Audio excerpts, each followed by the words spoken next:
नमस्कार साथियों, अभी के इस वीडियो में हम 8th ग्रेड अभ्यास पुस्तिका में दिया गया लेसन 1 अनदर चांस को कंप्लीट करेंगे और असेसमेंट 1 भी करेंगे। तो आइए बिना किसी देरी के शुरू करते हैं। Very short answer questions. First, answer the following questions in 1 और 2 वर्ड्स। 1 या 2 शब्द में हमें इसे उत्तर लिखना है। फर्स्ट दिया है, right the antonym of the following word. Antonym होता है उल्टा, जैसे हिंदी में अपन लिखते हैं ना, छोटा का उल्टा बड़ा, ऐसा। तो अब इसका लिखना है फ्रेश का। तो फ्रेश यानी होता है ताज़ा, तो ताज़े का अपना हिंदी में होगा बासी। तो बासी को मतलब बासी या सड़ा हुआ जो ताज़ा नहीं हो उसे बोलते हैं हम स्टेल। दूसरा है, make any 2 words by using the vowels O and आई।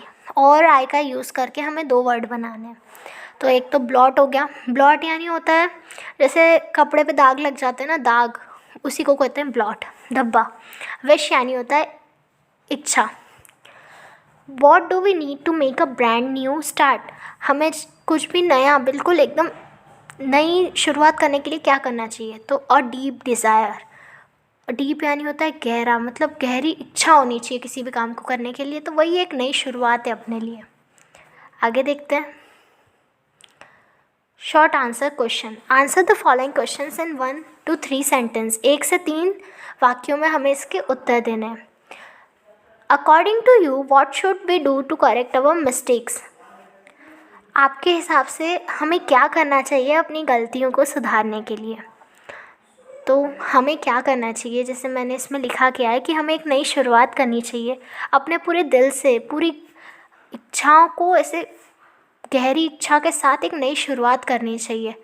अब जो हो गया सो हो गया ना, तो अब नई शुरुआत करो, पूरा दिल से करो और अब गलती की कोई चांस ही मत रखो। तो we should make a fresh beginning. बिल्कुल नई शुरुआत करो। Try with all our heart, अपने पूरे दिल के साथ। विथ अ डीप डिज़ायर, एक गहरी इच्छा के साथ नया काम शुरू कर दो।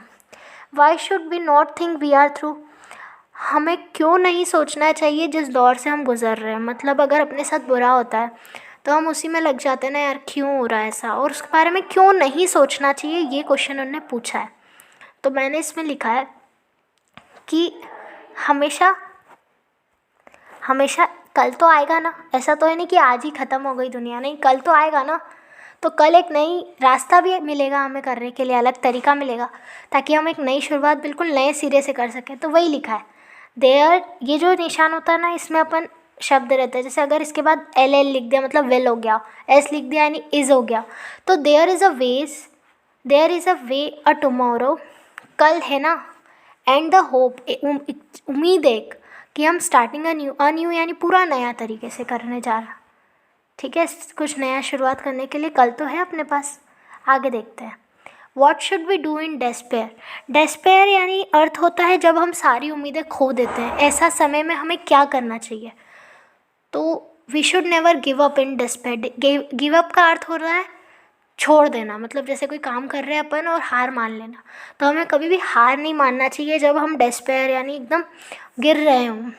और इसको हम ऐसे लिख सकते हैं कि वी शुड हैव होप। उम्मीद जगी रहनी चाहिए जब हम पूरी तरीके से गिर चुके, क्योंकि कल तो आएगा। हार मान लोगे तो भी आएगा, और खुद में दृढ़ता रखोगे तो भी कल आएगा। तो एक उम्मीद के साथ फिर खड़े हो जाओ। अब लॉन्ग आंसर क्वेश्चंस करते हैं। Answer the following question in 5 to 7 sentence. 5 से 7 वाक्यों में हमें उत्तर देने हैं। What moral do you get from the poem another chance. Another chance यानी होती है एक मौका। तो हमें जो कविता हमने अभी पढ़ी थी, अनदर चांस यानी अगला मौका, एक और मौका, वो उस कविता से हमें क्या सीख मिलती है। मोरल यानी उस कहानी से सीख क्या मतलब कविता से सीख क्या मिल रही है, वो हमें बताना है। तो जैसे कि हम पूरी कविता पढ़ते हैं तो उससे बहुत सारी सीखें मिलती है। तो जो हम लिखी है मैं उसके अर्थ बता देती हूँ। वी शुड ऑलवेज फॉरगिविंग यानी होता है किसी को माफ़ कर देना।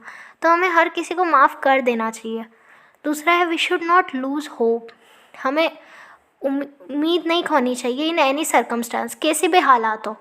We should wait for another chance. हमें अपनी अगले मौके का इंतज़ार करना चाहिए। एंड स्टार्ट अ न्यू, और कुछ नया शुरू करने के लिए खुद में ये इंतज़ार करना चाहिए।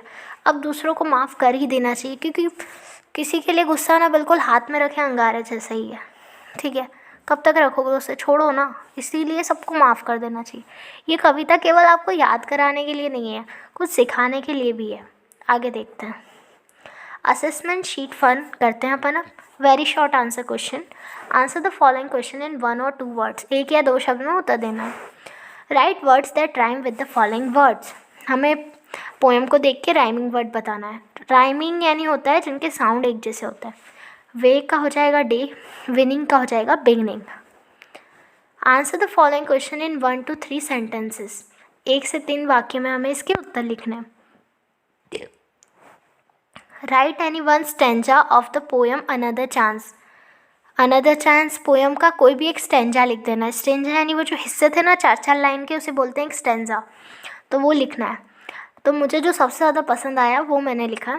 It does not take a new day to make a brand new start, it only takes a deep desire to try with all our heart. Meaning हुआ कि पहले तो it does not take a new day to make a brand new start. कुछ नया शुरू करने के लिए नए दिन का इंतज़ार करना ज़रूरी नहीं है कि अब नया दिन होगा तभी मैं नई शुरुआत करूँगा। अगर आपको नई शुरुआत करनी ही है ना, तो क्या करना है पता है? अपनी एक गहरी इच्छा के साथ पूरा दिल लगा दो अपना उसी में, पूरी कोशिश कर दो, ऐसा समझाना चाह रहे हैं वो। मतलब किसी भी पल से आप खुद में ऐसा मान लो कि बस अब नई शुरुआत हो चुकी है मेरी, तो वो नई शुरुआत हो जाती है। नए दिन का इंतज़ार करने की ज़रूरत नहीं है। अगला है long answer question. Answer the following question in 5 to 7 sentences. 5 से 7 वाक्यों में हमें इसका उत्तर देना है। Do you think we need another chance to change our failure into winning? Support your answer. क्या आपको लगता है कि हमें अगला मौका मिलना चाहिए ताकि हम अपनी फेलियर यानी जो आप फेल हो गए उसको अपनी जीत में बदल सको? और अपने जो आपने बात बोली कि अगर हाँ मिलना चाहिए, तो अपने को बताओ कि क्यों, और नहीं तो क्यों। तो यस मैंने लिखा, yes we need another chance to change our failure into winning. हमें अपने हार को जीत में बदलने के लिए एक अगला मौका मिलना चाहिए। Just to make a fresh beginning, ताकि हम एक नई शुरुआत कर सकें। And to blot out our mistakes, और अपनी जो गलतियाँ हमने करी हैं उनको हटा सके। ब्लॉट यानी दबा हुआ, ब्लॉट आउट यानी उसे हटा देना, यानी उसे मिटाने के लिए एक नई शुरुआत कर सके। इसके लिए हमें एक चांस तो मिलना चाहिए। तो इसी के साथ ये पोएम बहुत अच्छी लगी थी मुझे भी। मुझे उम्मीद है आपको भी पसंद आई होगी। बस पढ़ाई करते रहे। मिलते हैं अगली वीडियो में, तब तक के लिए ओके बाय।